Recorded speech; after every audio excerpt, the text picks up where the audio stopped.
welcome to another episode of Wrestling Wednesdays. Now, my guest this week is a bit of a controversial character if you see him live. He's taken America and Canada by storm over the last 3 years. Someone who's trained and graduated from the Nightmare Factory. Someone you probably don't want to bump into when he's having a bad day, but also seems a really friendly guy as well. From Buffalo, New York, it's Hayden Backlund. Hayden, how you doing? I'm doing good. How are you? I'm very well, thank you for asking.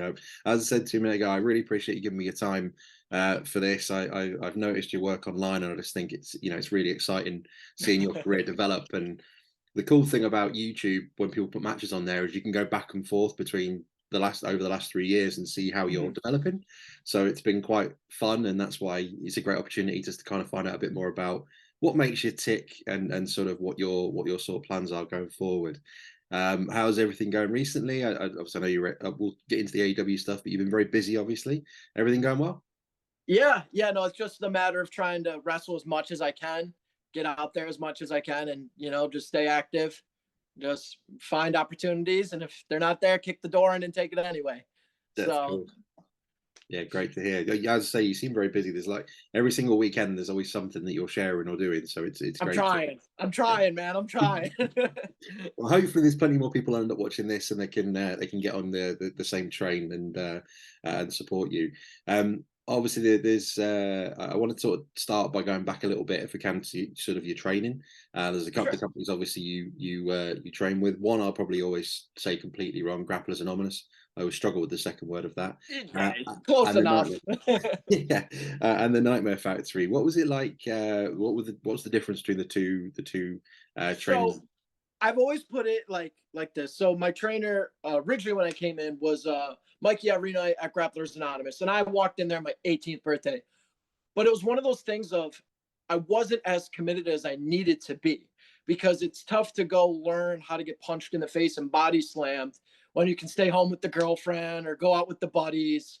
So I wasn't really, I was learning, but it wasn't like, hey, I'm going to be a wrestler. And then COVID happened. And it's a funny story. So I'm sitting there, and I went to college for one day.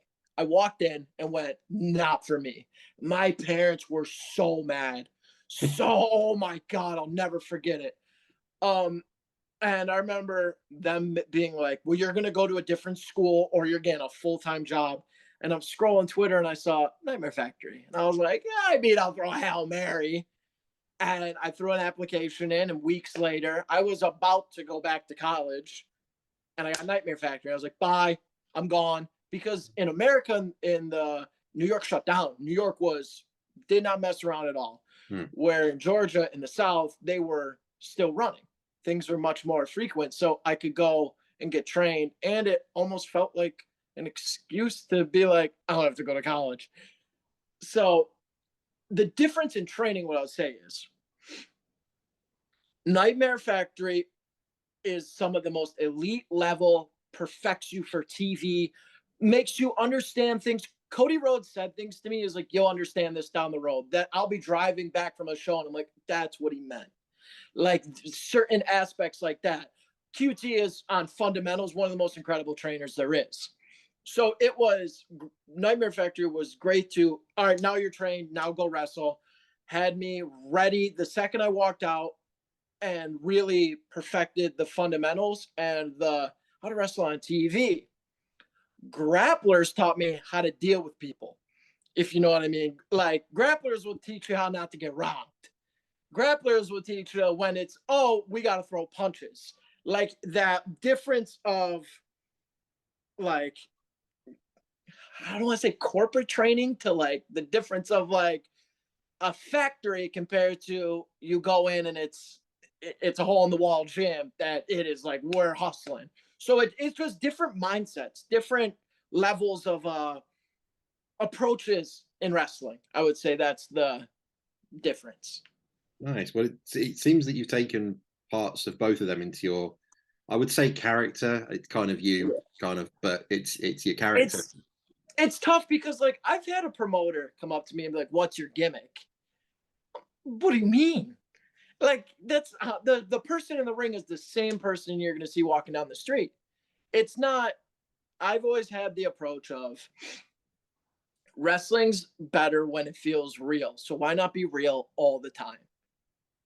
So that's why it's like, yes, that the training helped the character, but so does the kid I got into a fight with in 8th grade. And so does that Jay-Z song. Everything becomes the character. It's just me. It's the same in the locker room, the same in the ring. That's cool. That's great. I mean, that's what the thing is. People buy into that. They feel that obviously when they check out your social media, they're kind of getting that little bit of level of it's not. It's what we call over a bit of cockiness. It's confidence. It's confidence, and that's an aura.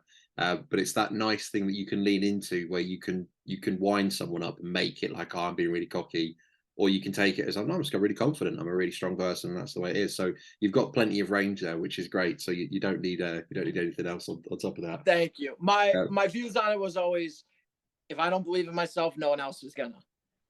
So I got to believe in myself to cover all the people that don't.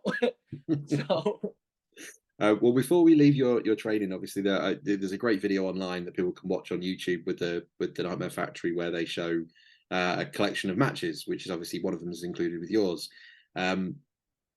Great match, obviously, and I'm guessing that the people there in attendance were fellow trainees, etc., and things like that. Yeah, but a great way to. That's my first ever match. Right, I was going to ask. Yeah, I thought so. Yeah, that's my first ever match. Wow, how did that feel? Was it quite a good experience? Yeah, no. So like my parents came down. It was like this, like, if you can see, you could, like, I've evolved as a person, but you could always see like the rebelliousness of everyone ordered like real expensive gear. I pulled up in shorts. Yeah. You know what I mean? Like there's just always been this, like, I'm going to do it my way. And it's funny to go back and see, okay, how much I've changed as a person, but you still see like the beliefs are still there. Yeah. I hate watching it because as a perfectionist of wrestling, like, you want to get better and you're like, oh my God.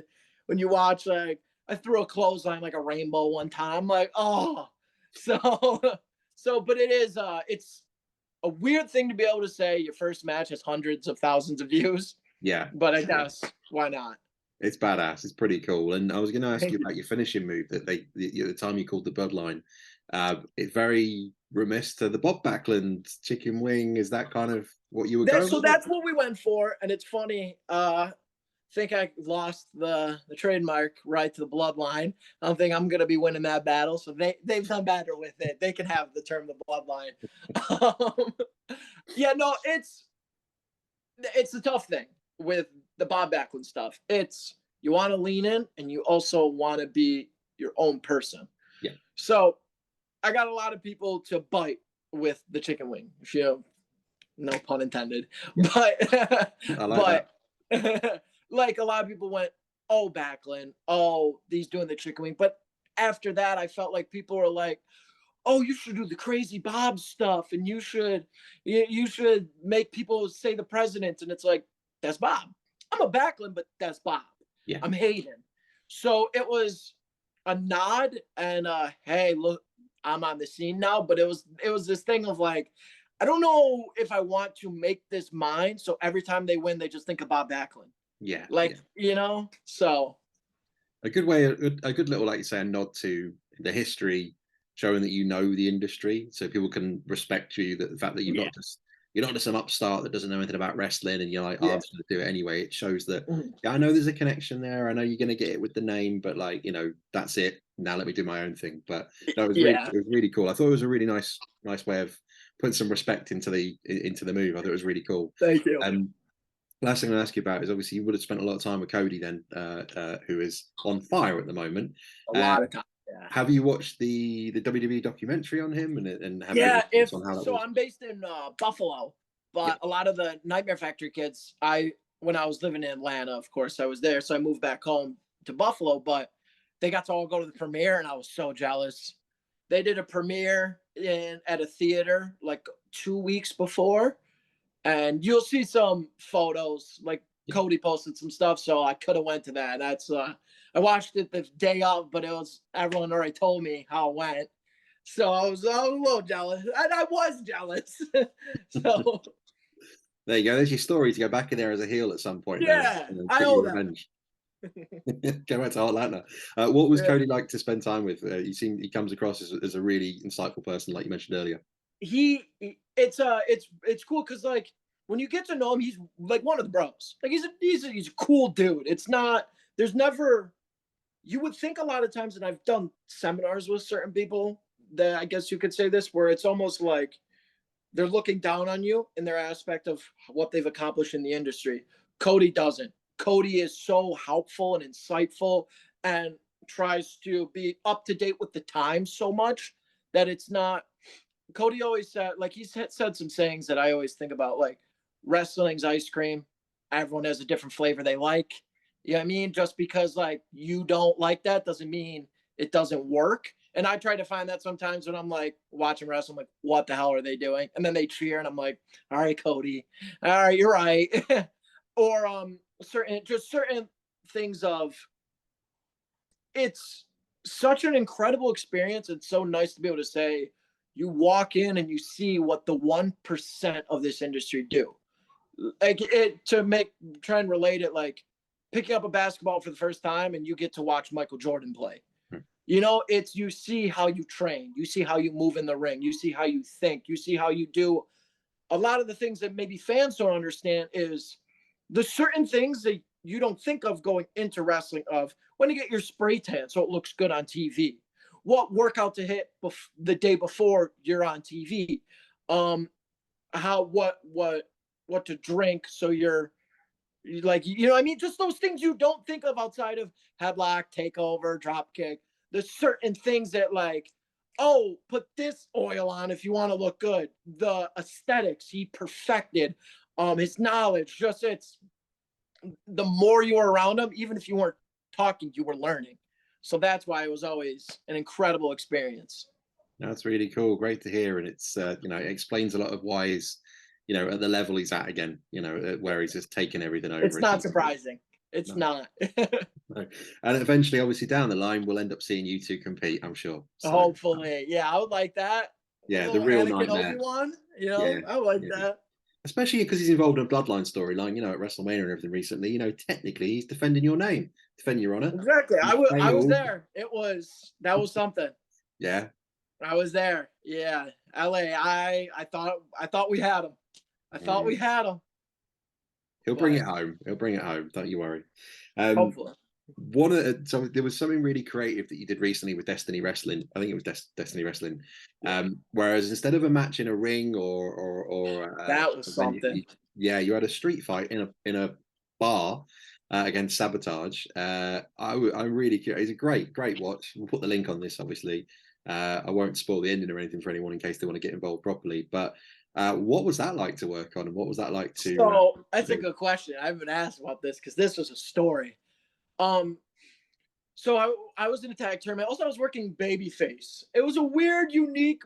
I tried to be like, okay, let's still be Hayden Backlund, but let's be like Hayden Backlund, like tailgating. Like, let's have fun. Let's not try and be like, yeah, let's go. Like, just have fun. Not be as much of a I'm trying to get people to punch me attitude as I do with my heel work and just me as a person. We won the first round of the tag tournament, and the next round was for another promotion in Nova Scotia. So on the way to the flight out of Toronto, because we wrestled in C4 in Ottawa. So we had to go from Buffalo to Ottawa, which was 5 hours, then 6 hours to Toronto, get on a flight and fly to Nova Scotia for that match. Right before we get to our flight, they go, hey, the venue burned down. The show's canceled. So we're like, damn, like, I guess we're not wrestling. They go, no, but we need this round for the tag tournament. Because the way the scheduling was working, you couldn't skip this. Like the next week, I'm pretty sure was like the finals. So like you guys are just gonna do a cinematic match. I get there, everyone's cool, but it's like, what do you do? I have a new appreciation for like actors because it is frustrating to be like, all right, and cut, and you're in it. Like, what do you mean cut? Now you go back to 0. But I think we all just had an agreement. Hey, let's make this as fun as we can, because like if you can't take this serious. I was like, dude, I'm not wearing my gear downtown. If you see I'm in Buffalo Bills Zumbas and a Biggie t-shirt, like I'm like, let's have fun with this. You know, you saw the finish. Like it is, we tried to have as much fun, but it's the first time we met those guys. So it's like, oh wow. They pick us up, they're like, hey, we have to be here. And I think it took like 5 or 6 hours to film everything because it was different locations. Mm-hmm. So we had to film in this bar, okay, drive down to this harbor, then go over. It was a unique experience. I'm glad I did it, but like, it was one of those beautiful things in wrestling. You don't, when I was a kid playing with my action figures, I never thought, hey, I'm gonna wrestle in Nova Scotia. So it was just one of those like, all right, let's try and smell the flowers while they're here, because how am I here? What is going on? But it was fun. I'm glad it happened like that.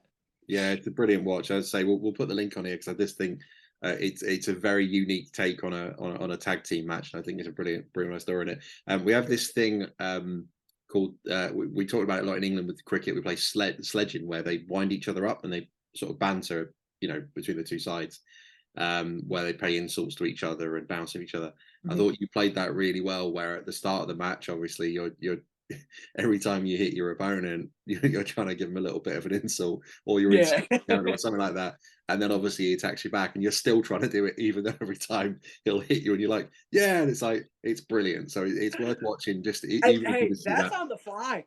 That I'm not like, dude. I'm just like, I don't know. It's tough to sell pain to a camera when I'm used to selling to an audience. So I'm like, let's just not shut up. Like, that's what I told myself. I was like, do not stop talking. So, like, that's why I'm like, yeah, bitch, like, just everything I can do. But that's just me. Like, no, it's good. It works. It comes across very natural, so it works, and it was great. So I really enjoyed it. They've had a nice mix so far, from what I've noticed, of a lot of tag matches and singles matches. How did you find that you worked on a tournament where you were in Team Buffalo? What was that kind of like experience like to work with?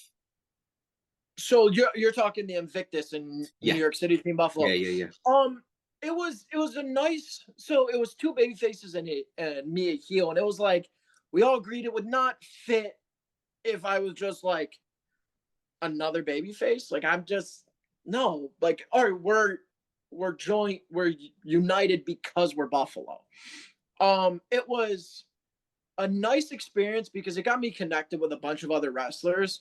But over the past few months, like, I've always loved Buffalo. It's what I grew up in. I've learned that we're different in the aspect of like, I just think a lot of people from other places are kind of like for soft. You know what I mean? They bitch a lot. And that was the thing I kind of noticed, or even in the Northeast, and the Northeast is nowhere as bad as like once you start getting out to the West Coast. It's, I think, something about having to grind through the snow does something to you as a person. And now you mix in Buffalo with our sports teams. We're a city that is known for failure. You know what I mean? Like we've lost we've lost 4 Super Bowls in a row. We've lost the Stanley Cup. Like, but you just keep getting up. So I'm friends with those guys, but at a certain point, it was kind of like, okay, let's go Buffalo. Like we're buddies, but then it started getting like, oh yeah, you think Philly's better?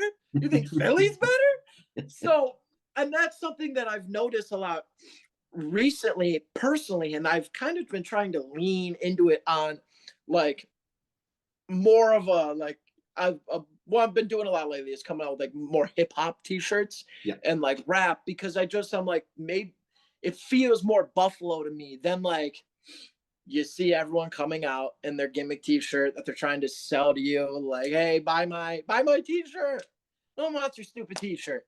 You know what I mean? We got 150 people, maybe. No one wants your dumb t-shirt. And I've just tried to bring that Buffalo aspect of, I got work at 7 in the morning, but I got to get up at 6 to get the snow out of the driveway. And just that like attitude where you're coming into work, you got your Tim Hortons coffee and you're just pissed.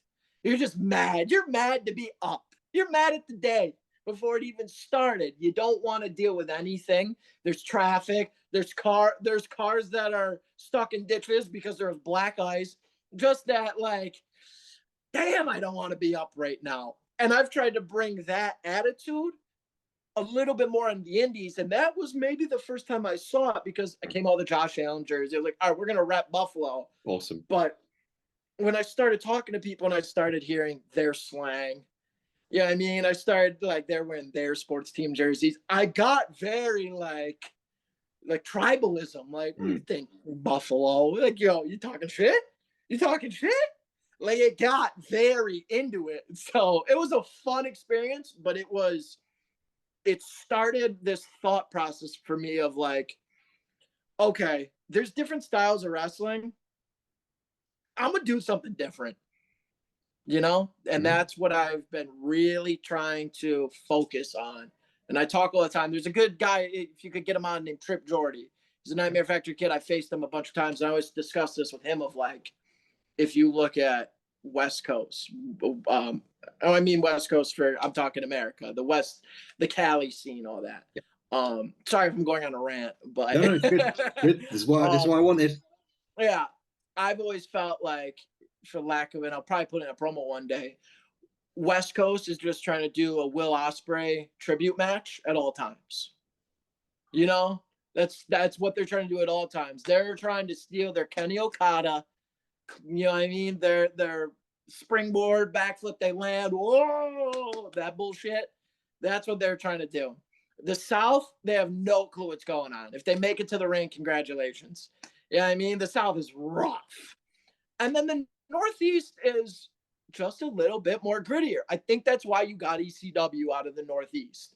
There's something about the Northeast that just is more prone to slap you in the face. And that is what I enjoy. That's my wrestling. That is my, as Cody would say, my flavor of ice cream. So it all started at Invictus when I go, okay, I don't like you guys, but we all think the same. So. Amazing. That's brilliant. I love it. This is the thing about you. I'd say, not saying that you know, not really wanting to work on a gimmick or anything, because you can drop in and out of character so easily. You can talk naturally about something, you know, oh, I'm going to give you this information, but then you drop into a match or a memory and you're like, heat comes out and it's great. So it's brilliant. And all I was going to say is it's brilliant that you wore the football jersey and things like that, because that's such a simple way of getting crowd reactions as well, and getting people invested in a story or in a series of matches. So it was really cool to see. I haven't seen the matches myself, but when I read about them, I was like, I've got to ask you about this and what it was like. So for sure. Really cool. Before I delve into AEW, because I've got a few questions on that. Currently at the moment, what have you got any events coming up in sort of September that you want to talk about and promote, or any companies you'd love to work for? It hasn't come out yet, but I'll be doing Black Label Pro. I don't know if I'm in their tournament, if I'm on. It doesn't matter. I'll win it no matter what. Whatever. If they want to promote me, cool. If they don't give a shit. I got Black Label Pro. I got Courage in Hamilton, Ontario. I should be at C4. I'm always at C4. So if anyone from here is Ottawa, I'm around. C4 is it's one I've been trying to get on for a long time because a lot of my buddies from Buffalo are on there. Puff, Young Jay Lee, Kevin Blackwood. Like, there's kind of this Buffalo like push there, and I've been on it a few times, so I'll always be there. So if you ever just want to, you know, grab a slice of pizza and make fun of the wrestlers, if I'm not on the show, I'm there.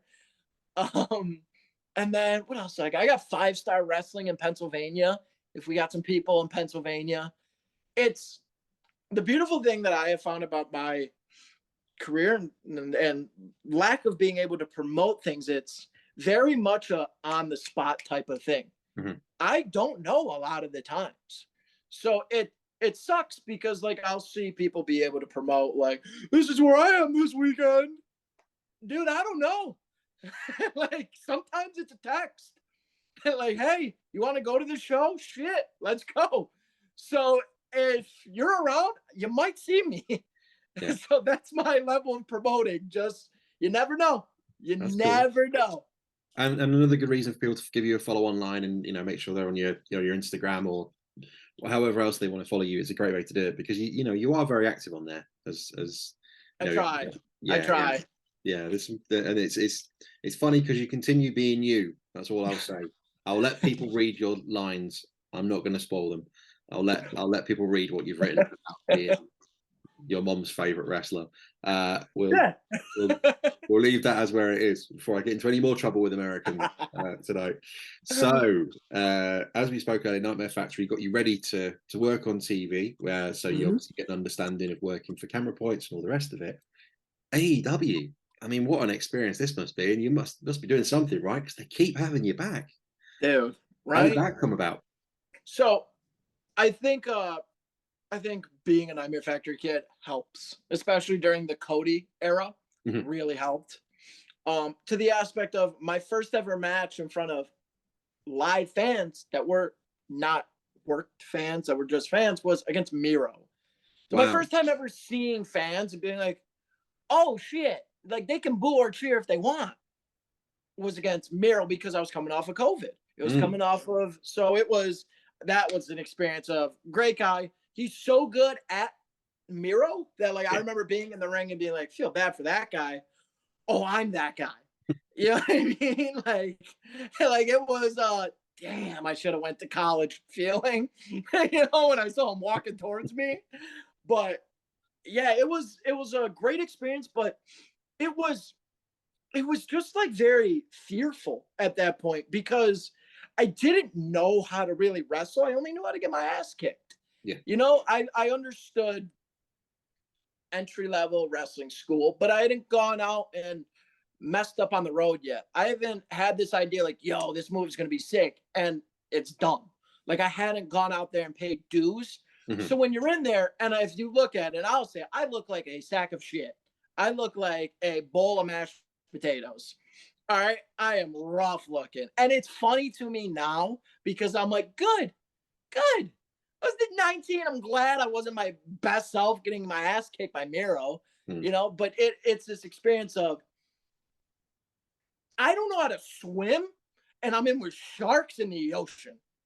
So it was great. And I got to have this experience of seeing, okay, this is how it works on the next level and see how the industry at its like peak works. But I never felt comfortable enough to be like, oh, let me take this ball and roll with it because I didn't even know how to like dribble yet. It was too much too soon, but in the best way of like, I wouldn't change a thing about it. You know, I wasn't going to get signed. I got brought in to do a job. I got my ass kicked great. But it was so like, I remember vividly having to drive there being like, hope I don't face this guy. Because they do so many moves. And I'm like, I don't like just things like that. Where now, all day, that's another day at the office. Now if I have to go AEW, that's easy. That's great. But you had some great exposure for a sort of a college of, you know, learning in the ring, shall we say? Working obviously with Team Taz, the Dark Order, Miro, obviously, like you mentioned. And then you've been back again just recently in another tag match working with Mike Bennett and Matt Taven. How did that compare? You know, sort of. So there's a funny story with that actually. They sent it to my old email. And I ordered some like Wu-Tang Clan shirt. And I was like, dude, where's my shirt? And I look, and this is Monday. TV's in Albany. Albany's about 4 hours away from me in Buffalo. It's like, hey, just confirming you're going to be here for TV on Wednesday. I missed the email. They sent it to me a month prior. So if I didn't check my email looking for the Wu-Tang Clan t-shirt, I missed it because I'm Hayden Backlund _pro is that. They sent it to the other email from years prior. So that was real close to not even happening. Like real close. So right off the bat, I'm like, we're going to TV? All right, I'm in Albany. We took off of work. I'm like, here we go. Got spray tan, you know, you got the haircut, did everything I could. I got there. One of the best things about professional wrestling and like that people might make fun of me for saying this. I love catering. It is like the Royal Rumble. I grew up a fat kid. It is the Royal Rumble for me. Like, who is coming out next?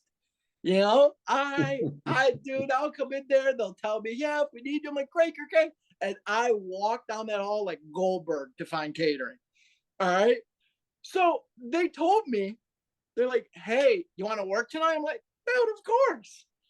And they're like, okay, you're working, what was it, Rampage? They're like, you're doing Rampage. So I go on after Dynamite. Mm-hmm. Dude, I couldn't eat. I can't eat. So I'm sitting there like watching everyone eat. Guys that extras that are like, no, they're not doing anything, and at most crowd filling, just eating. And I'm like, you lucky. And they were to me too, because I was wrestling. Of course, that's what you're there for. Yeah, but I just remember the whole day being mad. It's like, can we get this? I'm hungry. Match goes great. Those two dudes are fantastic. Bennett and Taven. It is what it is. Happens in wrestling, happens to the best of us. There's champions that have been put on TV and gotten squashed in a minute. Bank account got enhanced also. That's all I care about. You know, it's, of course, you'd like to go in there and do more, but hopefully we can be. I talked to a good friend of mine, Garcia. Garcia's Buffalo. He's a grappler's graduate. They squashed him on Dark. Mm-hmm. You look there, it's one of those things of judge it for what it is. You know, you're not going to get a job. Like, it's get in, get out. But my favorite, like, experience about that, and it's a weird one. And I did WrestleMania 33, and that's when the Hardys returned. And I did the Supercard of Honor the night before, and that's when they did Bucks versus Hardys. Never been the biggest Jeff Hardy fan, but I just remember being like losing my mind when he returned at 33. My match gets finished. I got like a bloody nose. I'm fine. Shake hands, everything. And I didn't take my gear off. I had the catering. It's what I've been waiting for all day. And just when I'm sitting in there and I'm so in my own world, and then I just see Jeff across, I'm like, oh, like, oh, we're kind of doing this. Like, the fat kid in me was so determined to get the leftovers that he forgot, like, this is something you dream of growing up in the industry. I just said hello and went back to my food. But it was that thing of like, that's one of the beautiful things about extra work, just the weird things that can fall in your lap. So that's my experience with Rampage and my quest to get catering before they closed. So any promoters out there, feed him after shows, whatever. Dude, please, man, we're struggling. But the good thing about it is, and we'll wrap here, but the good thing about it is it shows, it gives you a way, and it gives them a chance to understand that you're not difficult, you're easy to work with, you'll do what they ask you to do, you're on time, you'll turn up, and then, you know, that's a great way. And you won't get hired, but you certainly could get fired, if you know what I mean, if you of course do everything right. And I've known people that have like shut that door because how they've acted backstage or how they've messed up in the ring. Yeah, you know, that's the risk reward.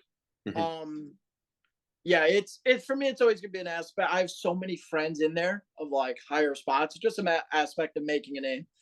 Most of their management is Nightmare Factory, road agents. You know what I mean? The people that book extras, QT. You know what I mean? It's just a matter of you want to be wanted and not want them. Yeah, so it's exciting. It's great to see. And as I say, I really appreciate you giving me some time for this week. I hope to follow up with you at some point down the line. Maybe when you've got a couple of championships to your name, we'll have to do a celebration party or something for it. Of course. But it'd be great as well. Like, hopefully, you know, you end up coming over to the UK and into Europe. I think over here would be a great scene for you. So anyone out there, I'm planning on it. We're gonna set up a tour one of these days. So I'd love to go over there and rub it in that 1776 ass whooping.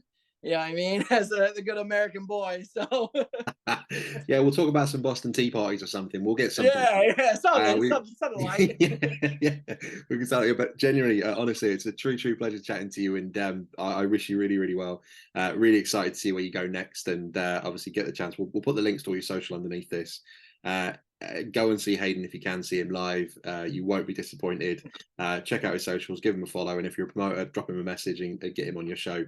You'll have a very entertaining evening if you do. So Hayden Backlund, this week's guest on Wrestling Wednesdays. Thank you very much for your time. Thank you.